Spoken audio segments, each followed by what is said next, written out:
My business focuses on helping ambitious SMEs grow by transforming the way they sell. Now, whether that's through strategic planning, sales team development, or hands-on leadership as a fractional sales director. I do understand the aspects and the area you can cover to contribute sales growth and as well as all the things that you do. Having worked across a wide range of industries, I really feel I bring quite a balanced cross-sector perspective to my clients and to the table. And one area I see a lot, particularly in SMEs. In fact, there's some research done around 54% of small businesses don't actually have a business plan. As you told, there was a research as well from the Small Business Charter in the UK that many business CEOs, they have their plan on their head rather than writing it down. Often the vision only exists in the CEO's head, and sometimes that's fine, which means there's no clear communication, alignment outside of that, or accountability across the wider team. So to make a real difference, I always start by lifting up the bonnet, as I call it, and understanding the business. Design and embed is the two critical things that you have to do. If you are not a good designer, and if you do not know how to embed things with the culture, with the mentality, it's fell apart.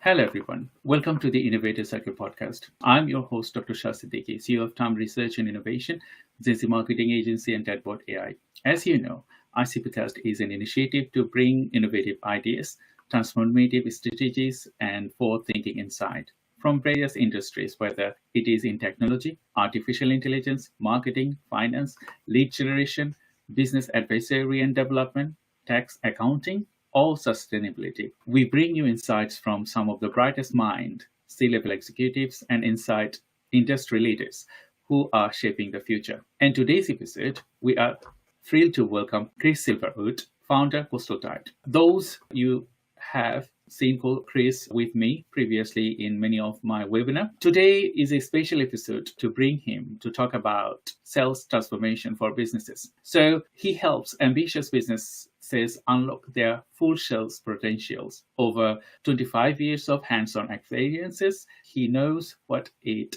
takes to drive real, sustainable growth and keep the momentum going. As an organization, Coastal Tide offers tailored consultancy services from strategic business planning and organizational transformation to market expansion. Their Fractional sales director service gives you access to seasoned sales leadership exactly when you need it, without the cost of commitment for a full-time hire. So, to all our viewers, get ready for practical strategies, insightful discussion, and fresh ideas to help you grow, succeed, and make an impact.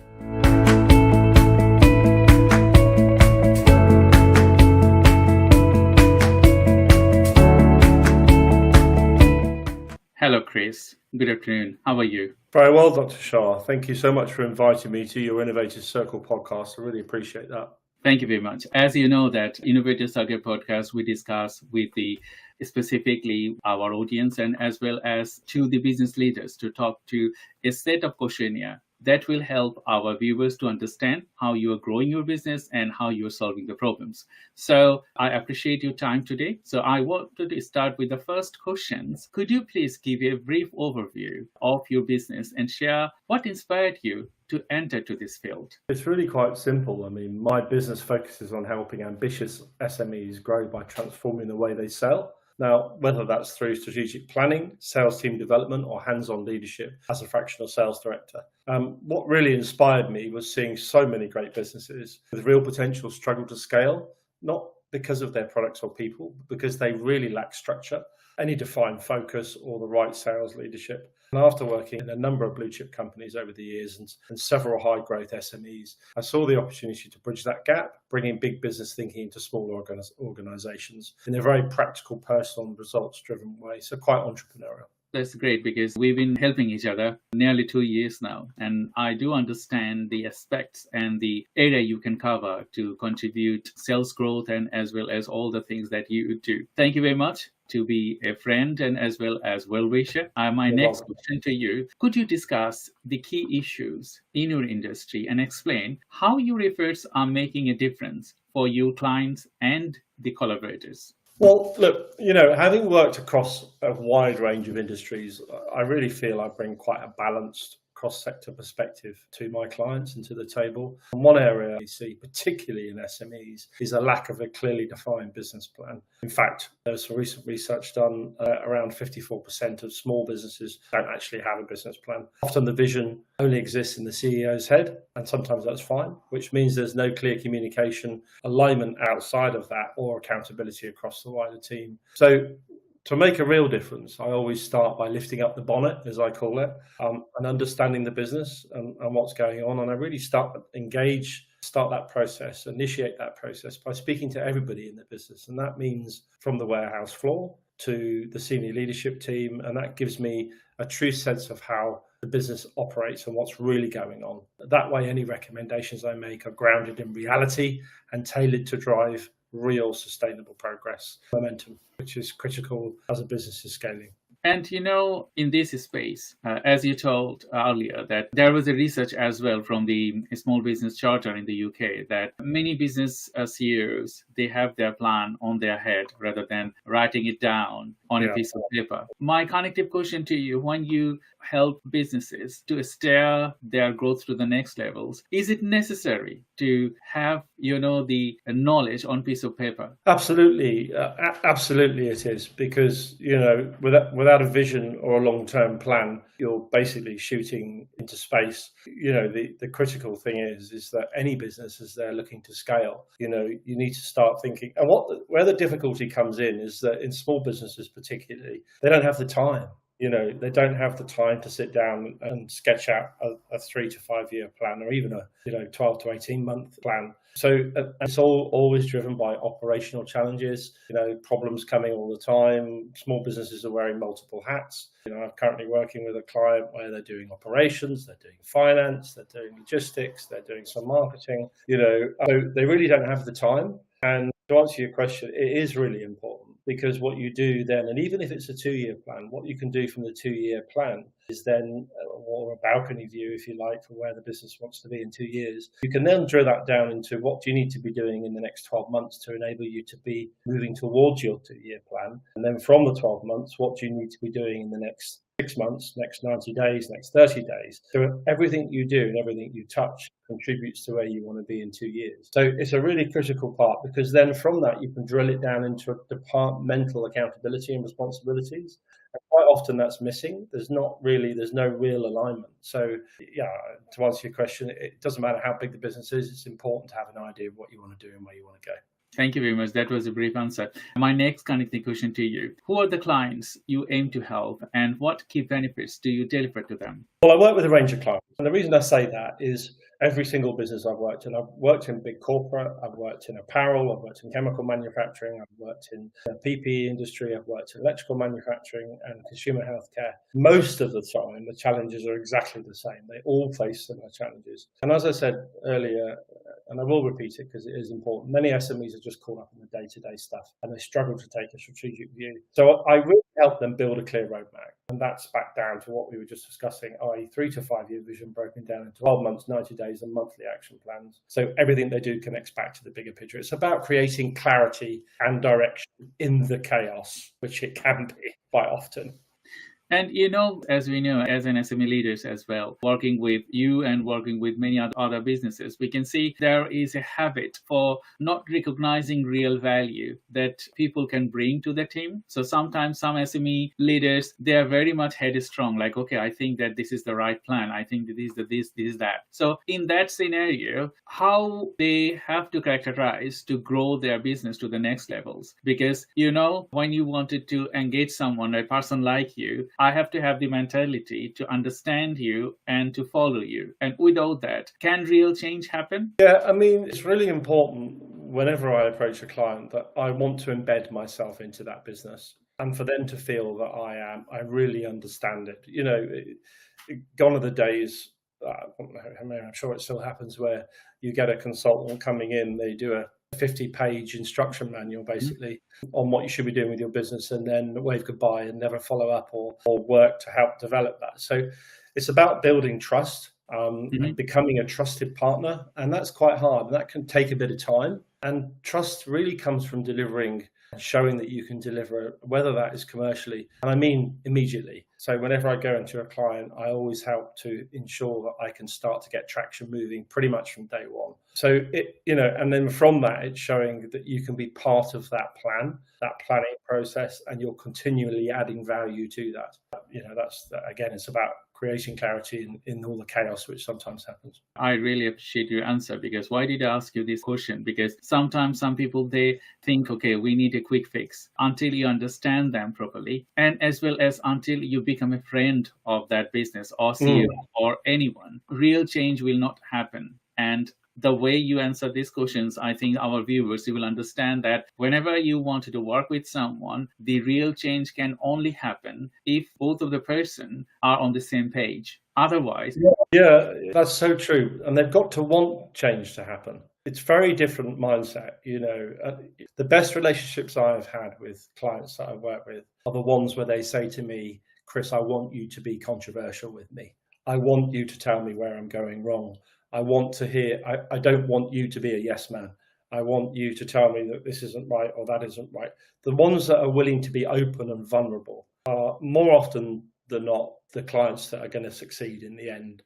The arrogance sometimes that sits around certain businesses can really be a stop sign for their growth and can limit their growth potentially. So it's about being very open and very honest and transparent in everything that I do and in that communication. It's really fascinating, Chris, our talking. So I think our viewers, you also like to hear more from Chris, and we're going to be having a very good session today. So my next questions: what makes your approach unique in helping these clients to achieve these outcomes? Really good question, and I think perhaps I've answered that in some of the other areas we have talked about so far. But I feel I combine real world experience, and I'm a very practical person, with an external perspective, which helps me quickly pinpoint what's blocking growth, what's getting in the way of growth. And sometimes that can be attitudes, actually. But more importantly, I work alongside the team, not just advising from the sidelines. It's a real hands-on, sleeves rolled up approach that's focused on practical, high impact changes that deliver measurable results. And that's what makes it stick. Everything needs to be measured. One of the areas that businesses really like is, and they don't have them. In fact, 8 out of 10 businesses I've worked with don't have a business scorecard. Now, I don't want this to sound like a very theory-based consultant approach. It's not. When I say a business scorecard, I say, what are the key metrics that business wants to measure that's going to really quantify their success? And are they measured on a regular basis? And then everybody's accountable. Businesses, and I've worked with, I've been working with a relatively small business recently. Prior to that, I think there was a business turning over about £2 million a few years ago. And what their biggest challenge was that nobody was talking to each other. Technology has prevented some real engagement. And, what I managed to do was to really encourage that business to sit down and have a face-to-face meeting on a regular basis and be accountable for the areas that they were responsible for. And, with that process, continually talking. If you go into a meeting on week 1, you have certain tasks that you have to achieve, and there's another face-to-face coming up in week 2. You don't want to sit there and say nothing's been achieved. And if it hasn't, and for all the right reasons, then you've got a collective buy-in from the business about how to manage that challenge. So it's about communication. And again, there's 2 words: communication and openness. Thank you, Chris, because you just raised your points now.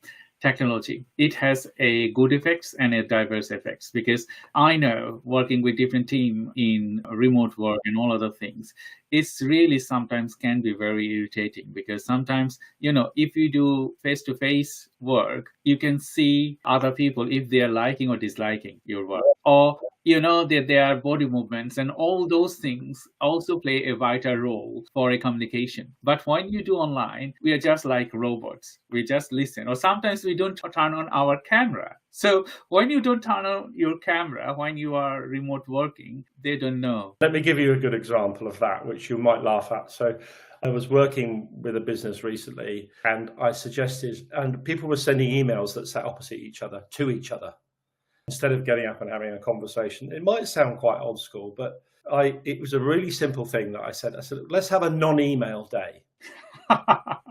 So we have one day when nobody sends an email to each other. You have to get up, from your seat and you have to have a conversation. It was a bit of fun, but actually it was about driving a serious message around, let's stop this noise and let's really start engaging back. The working from home seems to be endemic now since COVID. A lot of companies are now bringing people back. Yes. Some of the big corporations are bringing people back into the office now. It had all its advantages, and I don't want to get into the subject. It might cause a bit of controversy, but there are lots of advantages and disadvantages on either side. But one thing that will be sure in 100 years' time and 100 years ago is people need to continually engage with other human beings. That's what we're supposed to do, not send emails to each other. That's really fascinating. Thank you very much for your efforts to have a non-email day. I think that was a great example. So my next question, because I know that you are a deal maker, you are a partnership maker. So are partnerships part of your business model? And from your partner's perspective, what benefits make you an ideal collaborator? Partnerships are at the heart of how I work. I'm not the kind of individual personally, not even, with my family or even when I'm working with clients who just drops in. Not that I'm saying I give my daughter a PowerPoint presentation and disappear, but, I'm not the sort of person that does that. And, clients, I hope, see me as a true commercial partner because I can bring that real clarity and delivery. I'm just as invested in their success as they are. And that trust comes from being focused on outcomes and showing up. So turning up consistently. I've worked with other consultants over the years and everything's done pretty remotely, and, people want to see your face. So it's about showing up and being present. And when I say showing up, not necessarily physically all the time, but just being contactable, being on the end of the phone if there's an issue. That's great, Chris, because, when you start a partnerships with someone, you need to know the person better. And if you do not know the person better, sometimes the partnerships falls apart. So in relation to that, is a connecting question to you. If I am thinking for my partnership with someone, what qualities do I need to look for? In relation with the person, business, and overall? I would say somebody that has the same values as you, actually. Somebody that shares the same values as you do. Complete openness and honesty and transparency. When things don't feel right, you feel comfortable in saying they don't feel right on both sides of the table. And I remember I was in a conversation where one of my clients said to me, somebody from finance keeps coming into my office and gives me loads of problems, and I go home with more problems than I started the day with. I said, look at it like monkeys. And this is not from me, by the way. This is a quote. I can't remember who from, but he said, consider problems like monkeys. He said, if somebody comes into your office and there's a load of monkeys jumping around and they land on your back, that's not good. He said, they need to leave with their own monkeys. So if they walk in with 2 monkeys, they leave with their 2 monkeys, but they work out a process of how to deal with it. So this is about, again, accountability, responsibility. People are very good at giving you their problems and telling you to go and solve them because it's just easy. Things in life are easy to do and they're easy not to do. There's one bit of advice, that'll be it for today. And it's easy to pass your problem over to somebody else. It's also easy not to, and to manage it and to find a way of dealing with it. But it all comes down to personality types. I mean, you have to be a little bit flexible with it, because I don't know if you know anything about color profiling, Dr. Shah, but yes. But I went through a process years ago. In fact, I was looking at it last night, and it wrote a color profiling of me that was written in 2008. Now, I reread it in 2025, and everything it said about me still stands true. So, I don't know if any of your audience understand it. I'm sure they do. But, there are different, in the color profiling, you have red, blue, yellow, and green. And it's about what sort of person you are. Now, just because you're a red person, doesn't mean you're any better than a green, yellow, or blue person. It's just the way they think. A prime example, if I use the color profiling as an example, is a naturally blue person will be into the detail. A naturally red person will not. They will just want stuff. They just want stuff done yesterday. Whereas a blue person needs a little bit of time to reflect on that, come up with, do some thinking. So, and even though that was a process that a lot of small businesses probably can't get involved in, because it is quite expensive to do that. It's nothing new. It's just that whole color profiling has come from personality types, a little bit like Myers-Briggs. And you have to really understand that when you're talking to somebody, they aren't necessarily on the same page as you, because they never will be. So I think you have to just make sure you're quite balanced like that, and you have to be occasionally a bit like a chameleon when you're working with clients and with businesses and with individuals to really understand what they're thinking. That's my long answer to that one. That's a great answer, Chris, because I think when you work with individuals, you need to know their signals. Signals means if their attitude towards you is negative or positive, you can see the body language and all other things. I know that it takes time for people to understand body languages, but if you wanted to, learn something from YouTube or any other places or reading materials, you will understand that people, they send negative vibes even when not talking. Yeah, even be raising their eyebrows, or even be doing something like that, okay, it's not positive. So thank you, Chris. Thank you very much for joining today's podcast. And we're going to be going a small breaks. So thank you to all the viewers for watching the ICPcast. I'm Dr. Shah Siddiqui, and I have Chris Silverwood, founder Coastal Tide. For now, we are taking a brief break before diving into some fantastic insight. Stay tuned, and we will be right back.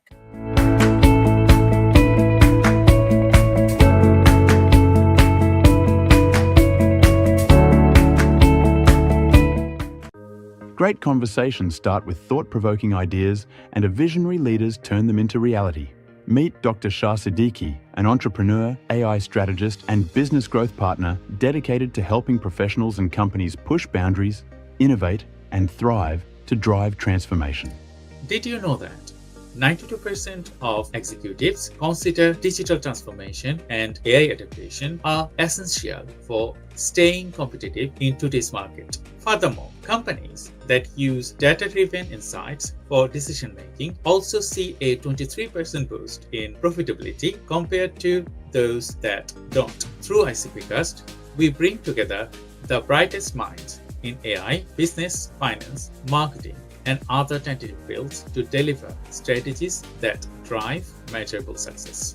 Dr. Shah is the founder and C-level executive and leads multiple startups, including Gen Z marketing agency, Neurodivergent Business Consortium, NBC, Time Research and Innovation, TRI, and Green Threads DPP. He is AI and technology expert and helps businesses harness AI for scalability and efficiency. He is a sales and business growth strategist and the creator of the Sales Funnel Accelerator, SFA program, to guide C-suite executives to maximize conversions and revenue. You might be surprised to learn innovation isn't just about your ideas. It's about execution. In fact, only 10% of companies successfully turn their innovative ideas into scalable strategies, while the rest struggle with execution. Businesses that focus on effective implementation rather than just ideation 3 times more likely to outperform their competitors. After working with industry leaders and disruptors, I have learned one thing: success isn't just about what you know, it's about how you apply it. That's why I created Sales Funnel Accelerator and ICPcast to provide actionable insights that you can apply right way to drive business growth and innovation. Podcasting is now one of the most powerful tools for business influence, with 80% of listeners taking action after hearing expert insights. And when it comes to driving sales, 78% of social sellers outperform peers who don't use social media for business networking. Are you ready to be the part of the conversation that is shaping the future of business? Let's explore innovation, strategy, and leadership together. Book your cast with me today.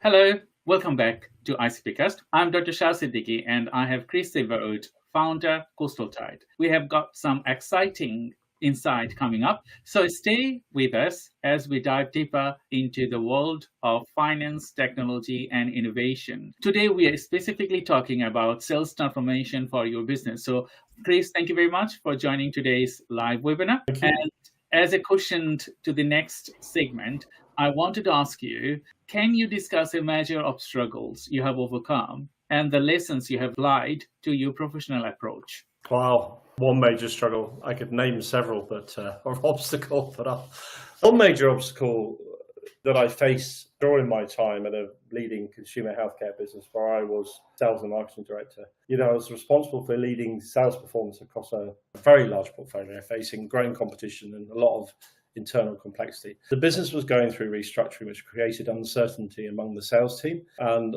disrupted established customer relationships because they could feel. It's funny how that it can get felt externally because the front-facing salespeople are feeling a bit nervous about what's happening, and that affects sometimes how the relationships are. So I was tasked with stabilizing that performance effectively whilst navigating the change that the organization had to face. So I focused first on regaining clarity, revisiting how the customers were segmented, resetting KPIs, and ensuring the team had their toolbox, the right tools for them to do their job properly. More often than not, challenges are around, the big frustrations with sales teams internally and externally is they feel they don't have the tools to do their job. And that might be an effective CRM system. It might be effective product information. It might be they haven't had sufficient training, so they don't feel confident about talking about the product range. It could be a number of things. And the way I do that with clients is I do an analysis where I get, especially with this one, and is I went out with each of the individual salespeople and then had a look at their capabilities and where the issues were and how I could help train and develop them and where the gaps were.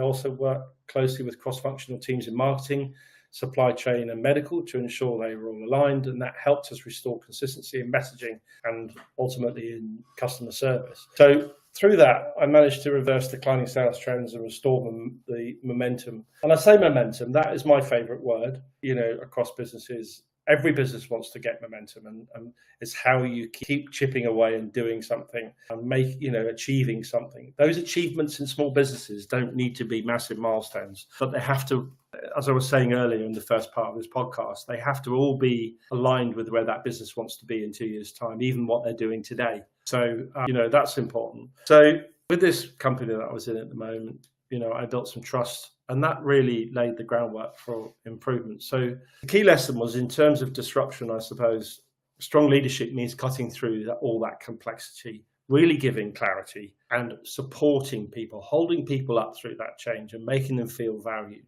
That mindset still guides me really in how I approach transformation work with SMEs today. Building a new sales strategy or turning around team underperformance, the fundamentals are still very much the same. Thank you, Chris. It was a great explanation.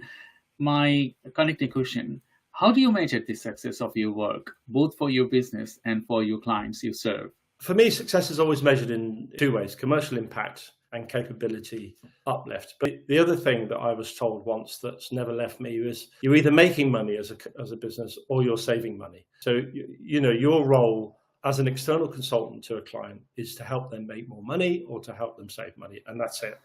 And for the client, that means hitting sales metrics. Now, that could be revenue growth, margin improvement, or customer retention or acquisition, and doing so in a way that leaves their team stronger, more focused, and self-sufficient. So for my own business, success is when a client no longer needs me day to day because I've embedded the right behaviors, the structure and momentum to keep going. That for me is a success. I don't want to work with a client where I have to be there as an advisory role ongoing, because I want them to feel confident enough that they can put on their own shoes and drive the business forward themselves.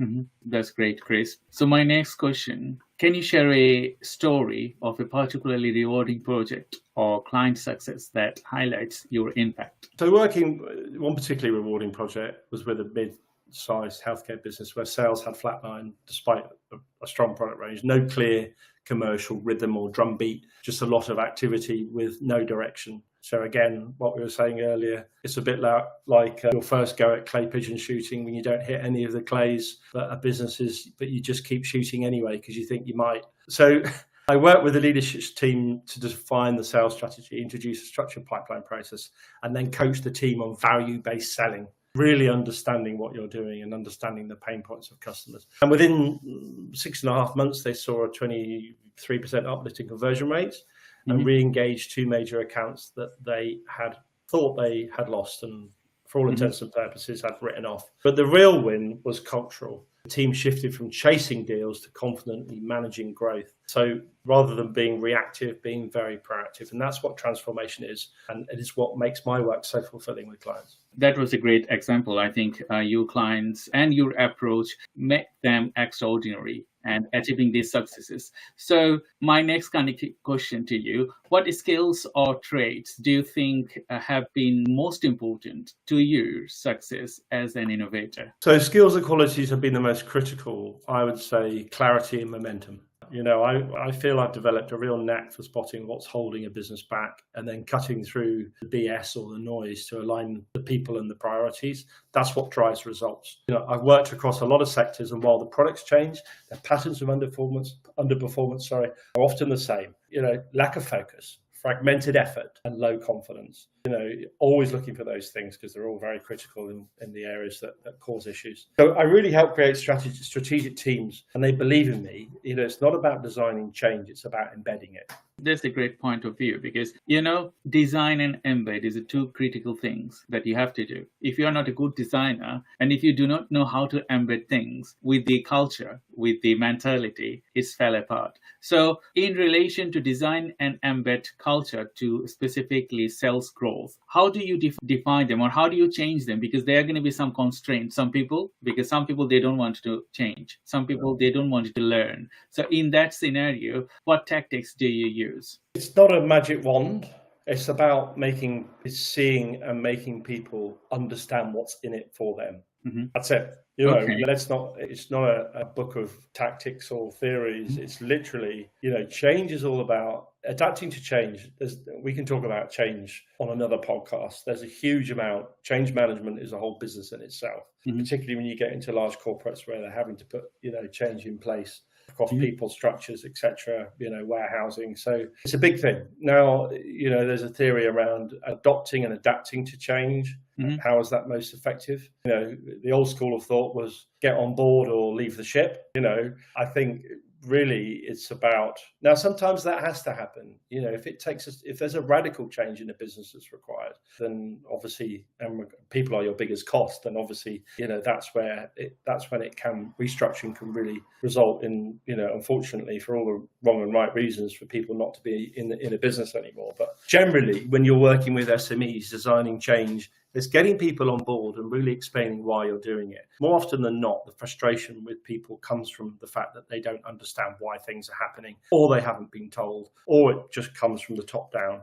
Like, you know, the CEO said it needs to happen yesterday, but doesn't explain what the benefit is to the business and why people should be supporting it. So, you know, it's about, again, openness and honesty and getting people to understand the reasons why you are doing something. That's the critical part.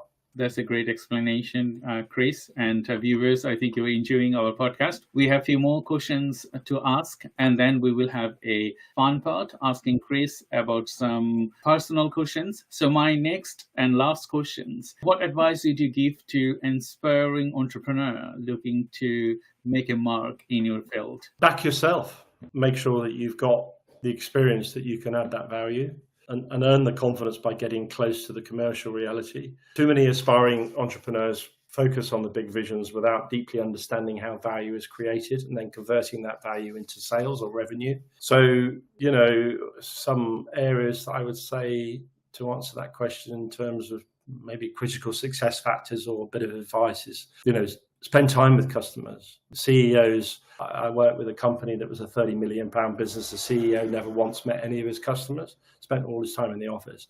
So, you know, spend time with your customers, learn how sales actually happen, and don't be afraid to get your hands dirty. You know, one thing that people forget is most entrepreneurs are visionaries. And they are mavericks. It just comes with the territory. Generally, you know, you've got a super fantastic idea. You're massively enthusiastic about it. You're going to make it happen. You don't know how it's going to happen, but you will find a way. But unfortunately, you know, sometimes what comes with that huge enthusiasm is they don't have themselves have sales experience or commercial experience. So, it's one thing that is really lacking in startups, and certainly in small size SMEs, is that, generally the CEO or the founders do not have that commercial experience themselves. They might have a great idea. So, don't be afraid to get your hands dirty. Go and meet customers, learn how sales happen and how to develop sales. And there's plenty of areas to be able to do that. The best leaders in this space are the ones who can think strategically but act decisively. And remember, momentum beats perfection, hands down, every time. Just keep doing, making things happen. That was a great explanation, Chris. And I think viewers, you will love to hear more from Chris. So we're just going to go to the fun parts now. In this segment, we're going to be asking some questions to you to understand your social interactions as well as your personal life. So my first question, don't laugh and don't get angry because it's just for fun. Yeah. So my first question, do you cook? I love cooking. So in fact, back in the day, I was fortunate enough to get it was a gift actually when I left a big company, a morning cookery session at Le Manoir de 𝐜𝐨𝐧𝐬𝐮𝐦𝐞𝐫 in Oxford. And I learned how to cook a souffle. I learned how to cook a number of things. And then slightly confidently, I then decided the following weekend to have a dinner party where I would attempt to share my found skills of cooking a souffle. And fortunately for me, most of them didn't end up flat. They did raise. Next question. This is a little bit unusual question because crocodile. People eat crocodile meat. Okay. And that in Saudi Arabia or Middle East, they eat lizards. Some sort of lizards. So some sort of lizards, they called it shanda. Right. They eat lizards there. I ask you to choose crocodile or lizards. Which one you would like to cook? Oh, right. That's like a question somebody asked in an interview. Like, if you were a dinosaur, what dinosaur would you be? I mean, I don't know. It's a terrifying art. I don't know there's no right or wrong answer. I think I would be a crocodile, only because they have survived for so long. They come from prehistoric times. They've survived for so long, and that's pretty much it. They are survivors, and that's I suppose you could say that's one skill that I really admire people and in businesses is when the going gets tough, you pick yourself back up, brush yourself down, and get on with it. And I think if you smack a crocodile on a nose, it'll probably wag around a bit, but it'll come back at you. So. Okay, but when you're cooking it, do you like crocodile or you like lizards? Well, I haven't got a pan big enough for a crocodile.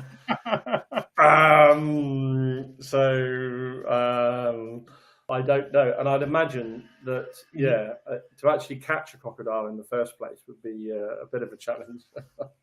That's good. Do you play footballs? Football? Yeah. No.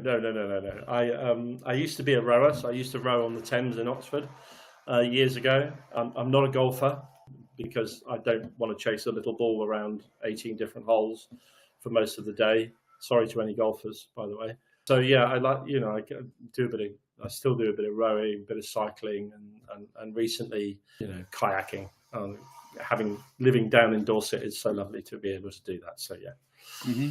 So when is a time for you to decide to get your mind cool when you are very angry? What you do? I usually go to the gym. Okay. Or go for a walk. And in fact, share a little story. So last week, my father passed away about 15 years ago. And I went to a beach and watched the sunrise at 4:20 a.m. for the longest day. And it was the same day that my father passed away 15 years ago. And it was the most calming experience. So, whilst the gym is quite useful, for me, I quite like to just get into nature. And quite often, if I'm not working, you'll find me bobbing up and down in the sea, generally. Okay. That was all the questions that I would ask you. And thank you very much, Chris. You're welcome. For the Innovator Circuit podcast. So Thank you for tuning Innovator Circle podcast. We hope today's conversation with Chris Silverwood, founder Coastal Tide, has sparked fresh ideas and provided valuable insights to elevate your business strategies, whether it is in sales, marketing, finance, or innovation. So don't forget to subscribe to our newsletter on icpcast.com. Share this episode with your network and leave a review because it helps us to reach and inspire more leaders like you, and as well as bring leaders like Chris Silverwood, like our LinkedIn page, and as well as subscribe to our YouTube channels. If you subscribe our YouTube channels, it will give us a momentum. So until next time, stay inspired, stay curious, and keep leading the way of innovation. Thank you, Chris. And thank you very much. Everyone, and bye-bye. Thank you. Bye-bye.